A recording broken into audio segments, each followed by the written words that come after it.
Ya, halo, selamat berjumpa lagi dengan saya di sini, di mana saya membuat video ini untuk keluarga saya yang saya cintai, dan kondisi yang saya buat fungsinya untuk edukasi. Dulu saya sudah pernah membuat video seperti ini sebelumnya, tetapi memiliki kendala, yaitu kendalanya adalah selain datanya hilang dan juga kondisinya mungkin masih perlu ada yang diperbaiki.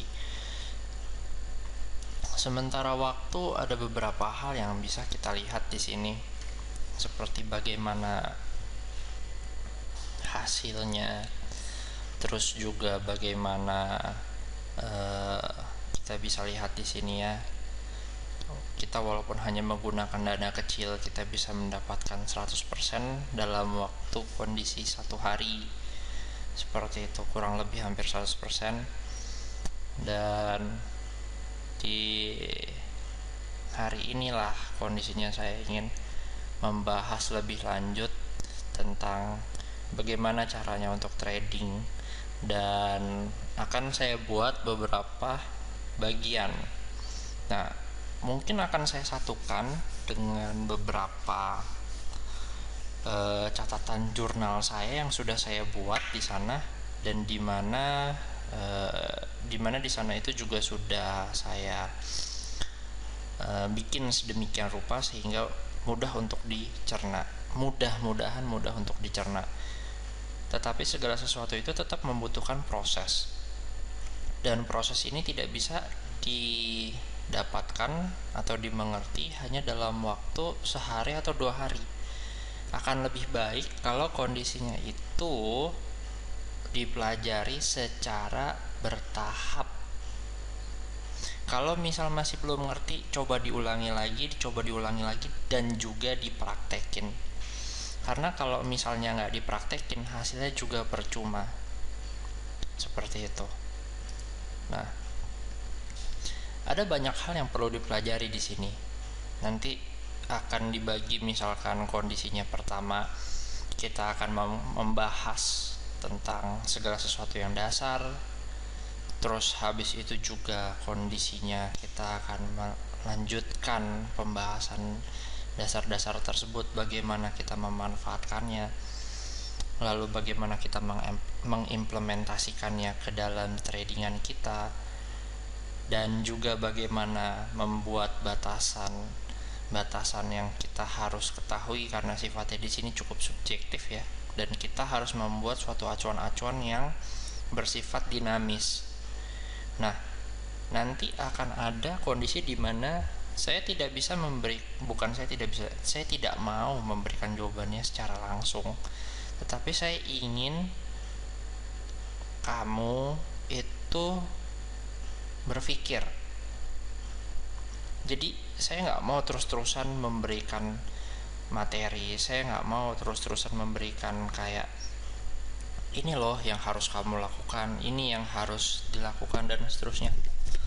Saya akan membuat kondisi di mana saya memberikan pertanyaan, dan mungkin pada waktu itu saya juga akan memberikan jawaban.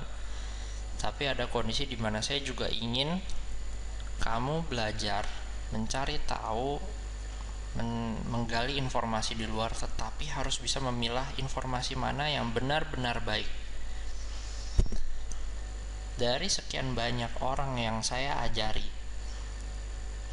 kenyataannya itu secara teoritis dan secara praktek 3 bulan itu mereka baru bisa menguasai implementasi dari suatu ilmu secara baik dasar maupun lanjutan.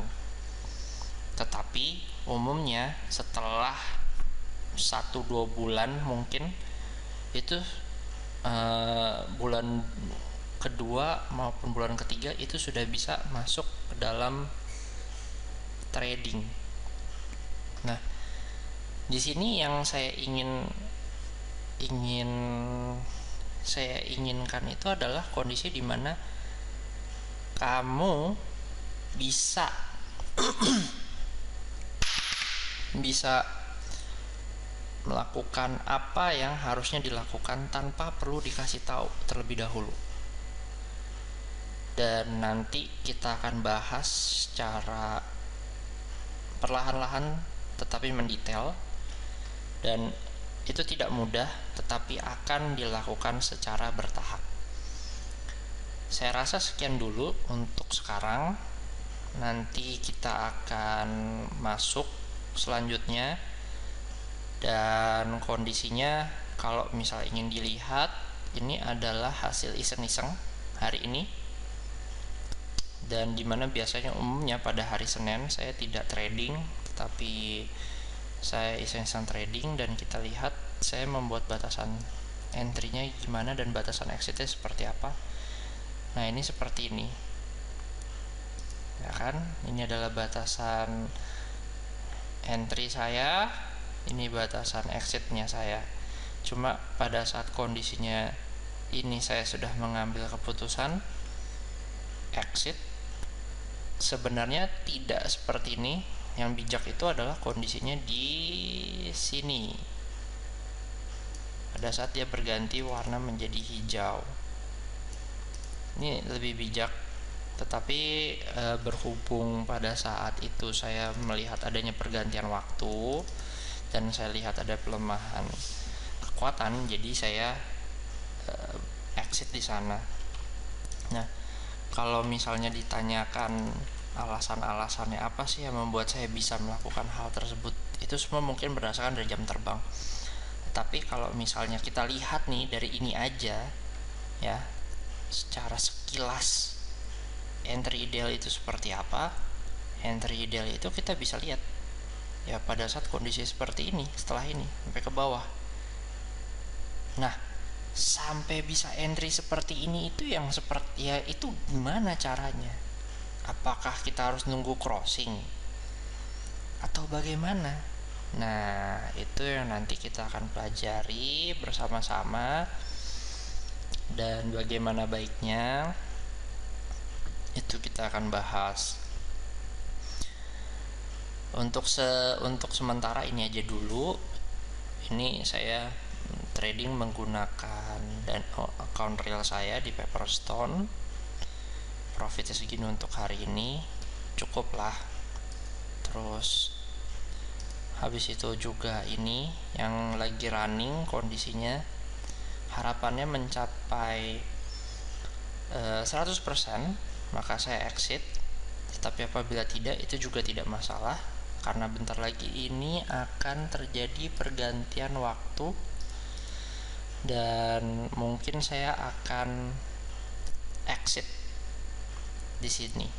Nah, apabila kondisinya sudah sampai berganti waktu dan exit ya, maka saya akan exit. Mungkin dalam hitungan sebentar lagi, atau mungkin lebih baik sekarang aja saya close. Nah, ya, kita bisa lihat saya close. Profit saya sebesar 37. Oh, ternyata sudah lebih. Bentar, ini kayaknya, maaf, saya ubah dulu ya. Kita lihat. Nah, ini pada hari ini kita mendapatkan profit 27,95. Kita syukuri aja. Balance kita 58. Start saya modal menggunakan di berapa tadi? 27 kurangin aja ya, 30 lah ya. Ya, 31 sekian. Nah, ini mudah-mudahan menjadi pembelajaran untuk kita ke depannya. Kita bisa lihat di sini seperti ini, kita bisa lihat. Nah, ini entry-nya, setnya di sini, dan yang satu lagi juga ada ya di sini sampai kemari. Nah, untuk batasan SL-nya yang saya tentukan. Kenapa? Karena itu adalah batasan yang saya berpikir bahwa oke, ini adalah batasan yang bisa saya terima. Dan batasan SL saya udah saya ubah jadi SL plus. Sebelumnya itu kondisinya saya taruh di tidak tinggi sih, di sekitar segini, 100-an. sehingga kondisinya pada saat terkena ya sudah, saya tidak terlalu khawatir atau bagaimana dan seterusnya. Kita akan lihat entry selanjutnya di hari kemudian, dan ini adalah yang terakhir adalah kontes yang sedang dijalani. Nah, kondisinya sendiri kita bisa lihat balance-nya mulainya dengan dana 1000. Kita bisa lihat secara history untuk account ini, depositnya itu adalah 1000. Ini deposit demo ya, 1000, dan sudah mendapatkan profit sebesar 300 dan masih ada profit yang lagi running sebesar 6000. Nah, kan lumayan tuh, modal 1000 profitnya udah 6000. Ini adalah contoh-contoh edukasi yang kedepannya akan kita pelajari, tetapi kita juga harus melihat kenyataan ya. Hal ini kenapa bisa terjadi? Karena memang kebetulan itu ada pergerakan-pergerakan besar, dan otomatis pergerakan besar itu membawa dampak untuk tradingan kita, sehingga tradingan kita itu membuat profit kita cukup signifikan. Jadi kalau misal ditanya secara realistisnya bagaimana, yaitu balik ke pribadi masing-masing aja. Nah, cuman ini kenapa dibuat dokumentasi seperti ini? Tujuannya untuk pembelajaran, sebagai media pembelajaran. Nah, bagaimana baiknya untuk kedepannya? Nah, itu tidak bisa dibahas di sini. Nanti akan ada perhitungan-perhitungan yang perlu dilakukan, dan mungkin saya akan buat suatu catatan, entah catatannya itu berupa tulisan tangan saya sendiri, atau saya berupa membuat PDF, atau berupa membuat sendiri, atau bagaimana kondisinya saya juga masih kurang gitu jelas. Tetapi kondisinya kita harus bisa menyesuaikan tentang bagaimana menentukan profit yang bijak ya, mungkin ya, karena kita harus bisa melihat dari resikonya. Kebanyakan soalnya orang itu pada suka ngomong, bukan pada suka ngomong ya, pada naif ya. Kenapa saya bilang naif? Mereka mau profit besar tetapi nggak mau resiko besar. Kita harus berpikir bahwa yang namanya apabila trading itu kita samakan dengan kita samakan dengan berbisnis, segala sesuatu yang beresiko besar berpotensi mendapatkan profit yang besar juga. Cuma bagaimana kita bisa memperkecil resiko tersebut. Nah, cara untuk memperkecil resiko tersebut itu adalah dengan memperbanyak ilmu. Sayangnya ilmu yang berada di luar sana, apalagi kebetulan seperti yang ada sekarang ini, itu kebanyakan mengajarkan ilmu-ilmu yang, maaf, bukan saya merendahkan mereka atau menghina mereka, kebanyakan seminar mereka itu kurang memiliki kapasitas yang baik, sehingga apa yang diberikan itu tidak memiliki sesuatu hal bukti yang cukup real. Sedangkan selama saya membuat video ini, saya memberikan bukti seperti ini hasil profitnya, ini pencapaiannya, ini dana realnya, dan ini kondisi pada saat saya menggunakan account kecil saya, ini pada saat saya menggunakan account biasa saya, terus habis itu ini account kontes saya, lalu saya memberikan contoh, ini loh kondisi pada saat saya mengalami minus dan bagaimana cara saya mengatasinya, dan apa sih kesalahan-kesalahan yang mungkin terjadi dan bagaimana cara menghindarinya. Itu yang perlu diketahui. Kebanyakan seminar-seminar yang ada itu tidak mengajarkan hal tersebut. Apa yang bisa kita harapkan?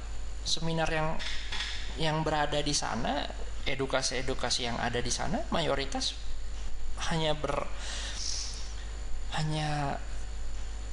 berwaktu sekitar sehari, 2 hari, bahkan sampai 3 hari. Sedangkan dari pengalaman saya sendiri, untuk mengedukasi seseorang supaya ilmu tersebut masuk ke dalam tubuh seseorang itu dibutuhkan yang namanya repetisi, dan itu minimal selama waktu 3 bulan.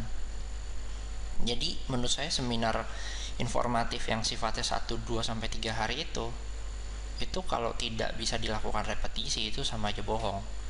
Dan saya bilang it's a waste of money and time, I can say. Beda dengan apabila kamu menghadiri suatu private, dibimbing dengan waktu yang cukup signifikan. Sama seperti kamu belajar bela diri, sama seperti kamu mendalami ilmu keagamaan.